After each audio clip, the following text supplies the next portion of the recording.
terlintas di benak Anda ketika mendengar kata calon arang? Sebagian dari Anda pasti langsung teringat dengan kentalnya budaya Bali, tarian-tarian sakral dan magis yang bersifat spiritual. Sosok calon arang yang melegenda kerap dilakonkan dalam sebuah drama tari. Wujudnya digambarkan sebagai sosok menyeramkan, menguasai ilmu leak tingkat tinggi, ratu tenung, hingga memiliki julukan sang ratu leak. Sejarah dan kisah calon arang dikemas dalam bentuk kesenian rakyat dan cukup populer di Bali. Tapi jarang orang mengetahui bahwa sosok calon arang yang sangat terkenal di Pulau Dewata rupanya berasal dari Jawa Timur, tepatnya di Kediri. Seperti apa petilasan dan pura dalam calon arang di Kediri? Berikut liputan eksklusif petilasan sang ratu leak calon arang versi on the spot. Calon arang adalah tokoh dalam cerita rakyat Jawa dan Bali dari abad ke-12. Ia tinggal di kawasan Kerajaan Kediri, kala Raja Erlangga masih memerintah. Karena sosoknya yang mengerikan dan dikenal sebagai Ratu Tenung, tak ada satu orang pun yang berani melamar putri cantiknya bernama Ratna Manggali. Calon arang pun silap mata, lalu menyerang desa dengan wabah penyakit. Tak tinggal diam, akhirnya Raja Erlangga meminta bantuan penasehatnya Empu Barada.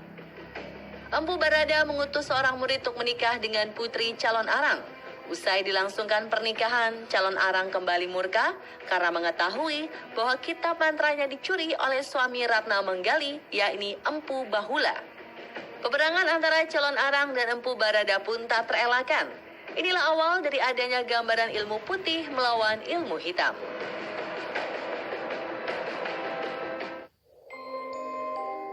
Di kota Kediri, Jawa Timur, rupanya menyimpan sejarik sejarah sosok calon arang yang melegenda, yakni petilasan rumah sang Ratu Leak.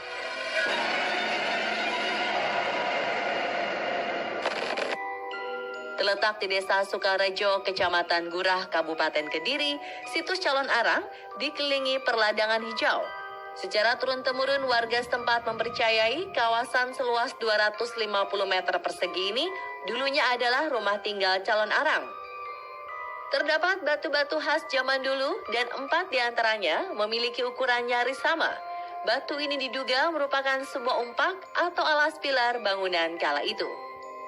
Situs calon arang ini sesungguhnya ini adalah juga pamuksan daripada Mbok Rondongira yang namanya itu dalam manuskrip itu Calwanarang. Karena perubahan daripada huruf kata-kata itu mudah disebut calon arang. Rumahnya di sini ya, ini betul rumahnya. Ini bukti-buktinya yang paling umpak itu tadi. Umpak itu adalah penyangga tiang tengah, tiang pokok. Kalau tiang sampingnya kan kecil-kecil, yang tiang itu kan rumahnya itu joglo, limas begitu ya. Eksistensi situs calon arang pun cukup terkenal. Menurut pengakuan Mbah Jani, di waktu-waktu tertentu, beberapa orang dari berbagai daerah mendatangi situs calon arang untuk melakukan ziarah, khususnya masyarakat Bali. Wah, kerap kali bukan 2 bis, 3 bis juga ada kadang-kadang. Selain orang-orang Bali gitu ada orang Miatang lain nggak sih Pak? Nah, biasanya ritualan di situ juga ada bedanda atau pemangku. Ini ya ritualan begitu, kemudian dengan air amerta atau ya air suci itu tadi biu-biui supaya orang-orang itu ya hatinya, ya badannya supaya berbuat suci begitu. Berbicara mengenai sosok calon arang memang tak lepas dari nuansa magis.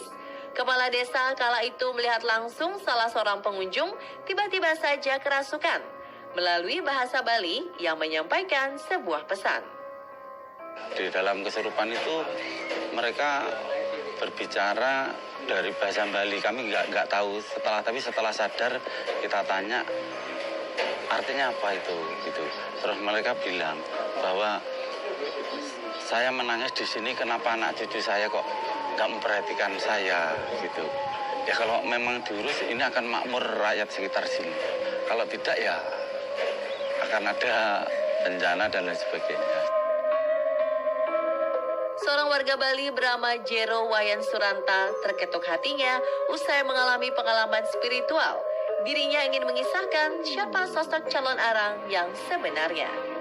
Di dalam pengkupasan itu jelas sekali bahwa yang dikupas adalah bagaimana keberadaan Walunata Inggirah yang selama ini dianggap Raja Lia, yang selama ini dianggap Raja Ilmu Hitam, tetapi tidak pernah ada pembuktian secara fisik, secara real yang bisa dibuktikan. Padahal sesungguhnya lakon calon arang ini adalah merupakan benteng keramat. Sebuah lakon yang tidak bisa benar-benar diremehkan. Ini sangat sakral sekali. Dan ini bisa dibuktikan. Salah satunya di wilayah Ubud. Dalam proses setahun bisa 4-5 kali terjadi pertunjukan calon arang. Yang menurunkan, yang nedonin, yang menyolahkan dan menarikan satu kekuatan Walunata Inggirah. Sehingga umat daripada warga Ubud sangatlah makmur hidupnya. Kalau memang beliau mengalirkan darah jahat, tidak mungkin ada keturunan Raja Klungkung, Raja Sukawati, Raja Ubud, dan raja-raja yang lain di Bali.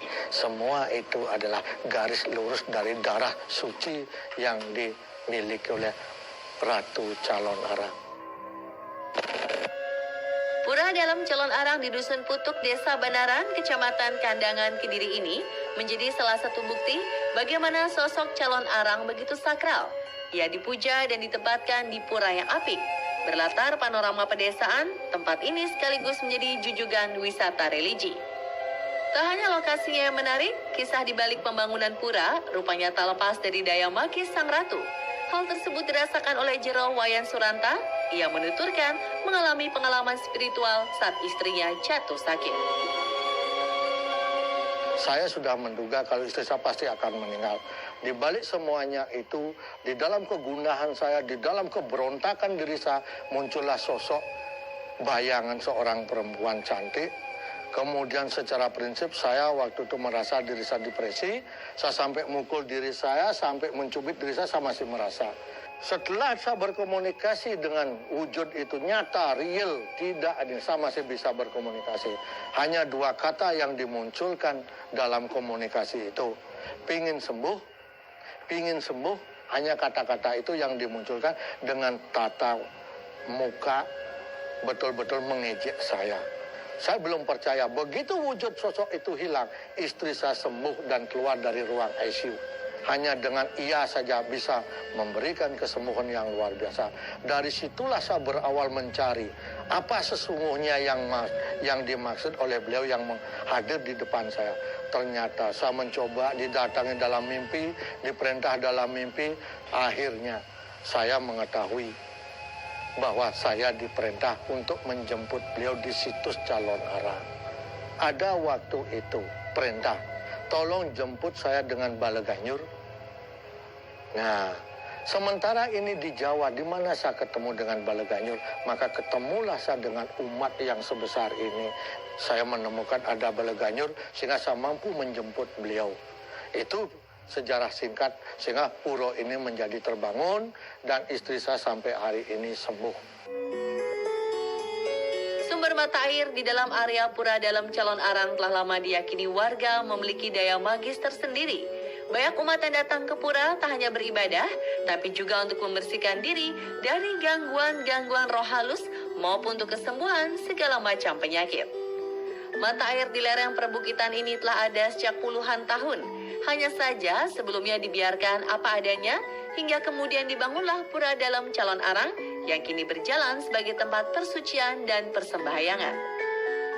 Ada 2 tirta, ada 2 sumber, yaitu sumber Suranadi.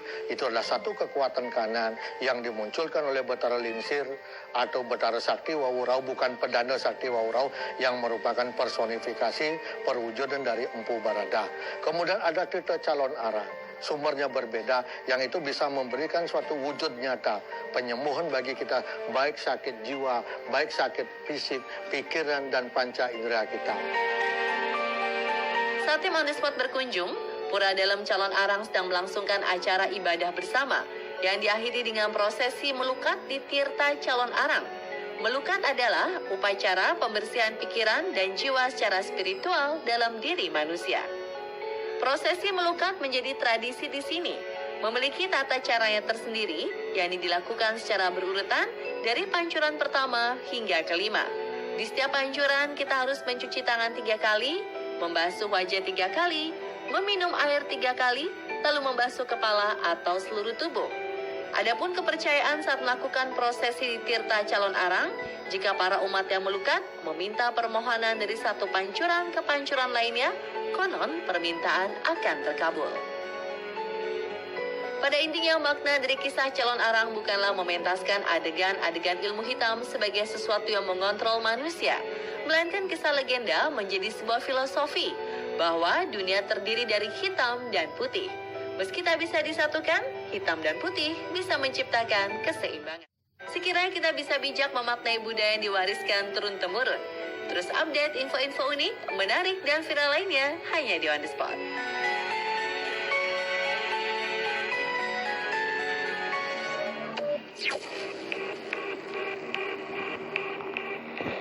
Identik dengan keindahan dan menjadi hiasan beberapa jenis bunga, ternyata ada yang bisa disantap.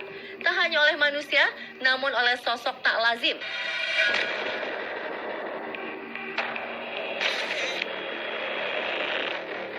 Selain menjadi santapan mereka yang tak terlihat, bunga tertentu juga disebut sebagai pengundang kehadiran sosok tak lazim.